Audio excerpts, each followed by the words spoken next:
ओम गणेशाय नमो नमः। राधे राधे, जय श्री राधे। सभी दर्शकों को, भक्तगणों को राधा अष्टमी पर्व की शुभकामनाएं, मंगलमय हो और राधा जी का संपूर्ण जीवन में प्यार प्राप्त हो सभी भक्तगणों को। तो प्रिय दर्शकों, भक्तगणों, जैसा कि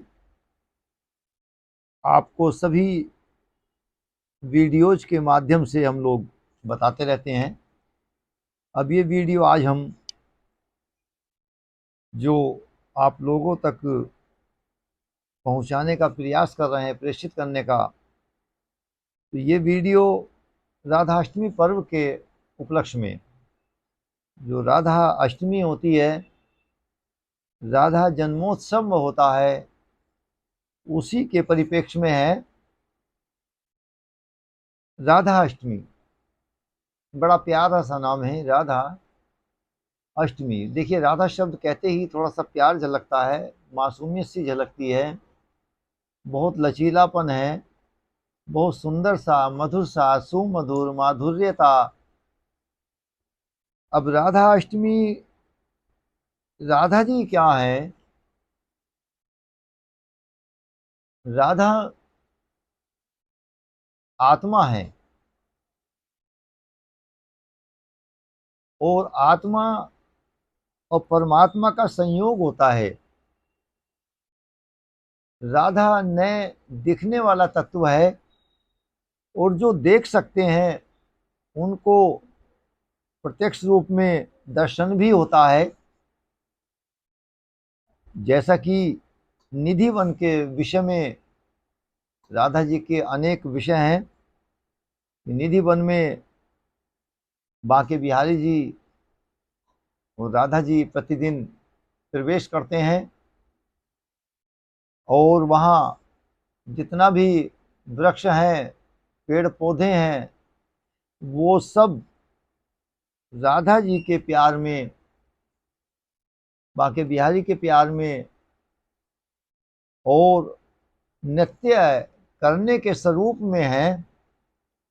तो प्रिय दर्शकों, राधा जो स्वरूप है, कई बार लोगों का ये एक विषय होता है कि जो श्रीमद् भागवत कथा है, कि श्रीमद् भागवत में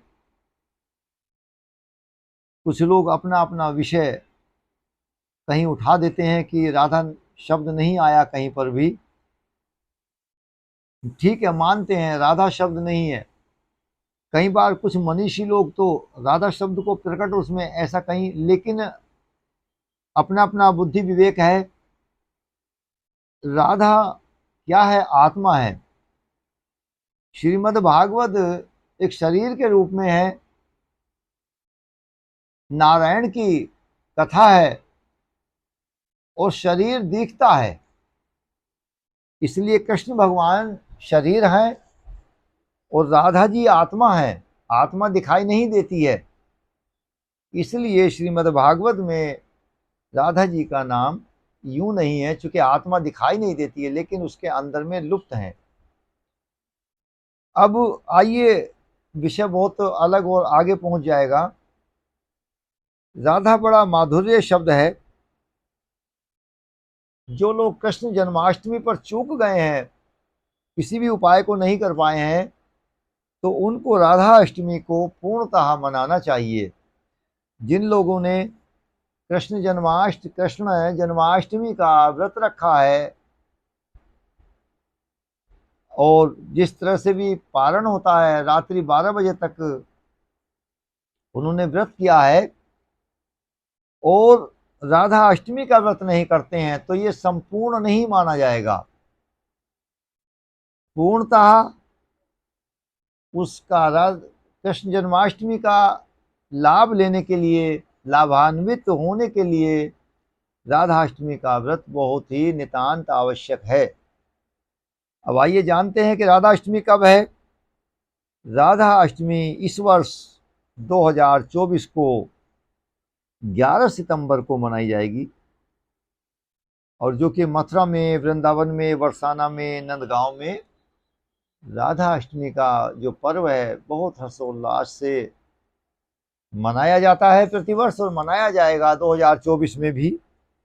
पंचांग के अनुसार ये जो राधा अष्टमी है ये पूर्णतः 10 सितंबर को 2024 को 11:11 पर सायंकालीन प्रारंभ हो रही है और 11 सितंबर को 2024 में 11:46 पर पूर्ण होगी। अब राधा अष्टमी का जो व्रत है एक विशेष बात की बुधवार में है। बुधवार का जो दिन है बड़ा विशेष, चूँकि बुधवार का दिन गणेश जी का और बुध तत्व महामाई का भी दिन है, इसलिए हमारी राधा रानी जी का विशेष दिन है। तो राधा अष्टमी भाद्रपद मास शुक्ल पक्ष अष्टमी 11 सितंबर 2024 बुधवार को पूर्णतः आनंदित रूप से आप मनाइए। 10 सितंबर मंगलवार को रात्रि 11:11 पे तथा समापन 11 सितंबर बुधवार में 11:46 या 48 पर पूर्ण हो जाएगी। इस तरह से 12 बजे तक का ये व्रत है और आप लोग 12 बजे से उनका जन्मोत्सव मनाकर 1:30 बजे तक के बीच में आप करिए। उसके बाद में उनको राधा जी की अगर आपके पास प्रतिमा नहीं है, वैसे तो प्रतिमा होना चाहिए, तो उनको आप लीजिए, दुग्ध से, गैया के कच्चे दुग्ध से स्नान कराइए। स्नान करा के पीताम्बरी केसर युक्त चंदन के जल से उनको स्नान कराना है। तत्पश्चात उनको साफ वस्त्र से पोंछकर सादा जल से स्नान कराकर, गंगा जल से, यमुना जी के जल से स्नान कराकर आपको उनको वस्त्र आदि धारण कराना है और पुष्प के अंदर में रखना है। वैसे तो प्रथम अब राधा रानी जी का जो आप जन्म करते हैं, जन्मोत्सव करते हैं, कहाँ से करेंगे? पुष्प लीजिए, पुष्प के अंदर रखिए और उसमें से निकालिए उस समय 12 बजे। अब इनको भोग लगाना है। भोग बड़े विशिष्ट हैं, बहुत विशेष भोग जो मिष्टान में है, तो खीर का भोग आप लगाएं। गैया के बने दूध से आप जल्दी दुग्ध लीजिए और चावल से खीर बनाइए और उसमें थोड़ा मिश्री भी जरूर डालें मिष्टान के स्थान पर। जो भी आपको शुष्क फल उसमें लगाना है, जिनको ड्राई फ्रूट्स बोलते हैं, वो भी आप लगा सकते हैं। और दही और जो अरबी होती है उसको आप सब्जी बनाइए, मीठा पकवान पकवान बनाइए, कचौड़ी पूड़ी बनाइए। माँ राधा जी को, राधा रानी जी को, किशोरी जी को, वृषभान किशोरी जी को आप भोग लगाइए। तत्पश्चात प्रसाद का वितरण आप कीजिए और इस तरह से राधा अष्टमी आप लोग पूर्णतः मनाइए। पौराणिक कथा के अनुसार तो राधा रानी जी का जो जन्म है ये रावल गांव में है, जो बरसाना में ही है।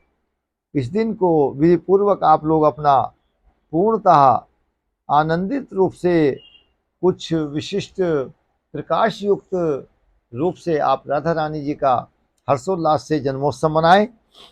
और विशेष जन्मोत्सव आप राधा जी का जप करिए। असली जन्मोत्सव है कि राधा जी आत्मिक स्वरूप है, आत्मा का स्वरूप है, और जो कि परमात्मा का मिलन जब होता है आत्मा का, तभी पूर्ण ब्रह्म का दर्शन होता है। और अगर आत्मा का किसी शरीर से निष्पादन हो जाए, निकल जाए आत्मा, तो फिर तो उसके अंदर प्राण निकल जाए, कुछ बचेगा ही नहीं। तो एक कहना यह है कि आप लोग इस दिन में पूर्णतः राधा जी का नाम जप करिए।